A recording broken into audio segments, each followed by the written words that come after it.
Jūs esat zemes sāls, jūs esat pasaules gaišums.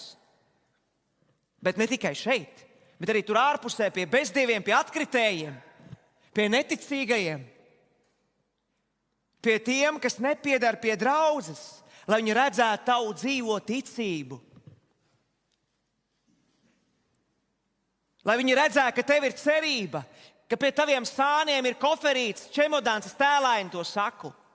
Nestaigājiet ar čemodānu, lūdzu. Un es saku, es uz debesīm. Staigā visu laiku ar čemodānu, es uz debesīm.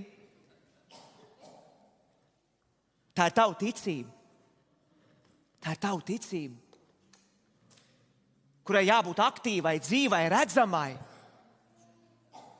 kas piesaista, kas pievelk, ka tāda smarža, aromāts, patīkam.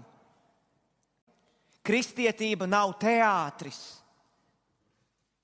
Kristietība nav teātris, ko visi vēro un tad aplaudē. Šīs pasaules teātrim aplaudē.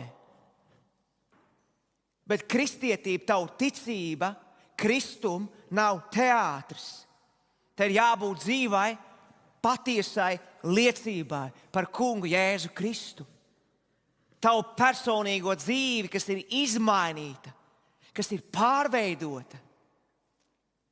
Jo, ja tu kādreiz sekoji tumsai, tad tu vairs neseko tumsai. Un to var pamanīt. Dieva bērniem vairs nepiestāv tumsa. Un tev vairs nevelk uz tumsas pusi. Jo tu vairs tur nevēlies būt. Tu kādreiz tur esi bijis. Kā Bībelē rakstīts, ka ļauna sabiedrība samaitā labus tikumus. Grēcinieks staigā grēcinieku ceļu, sēž panātāju pulkā. Tas ir tas, kā tu dzīvoji. Tas ir tas, kur tava miesa tevi vilka, tava grēcīgā daba, kad tu Kristum nepiederēji. Viņam nekalpoji. Bet šodien tev vairs tur nevelk. Nevelk.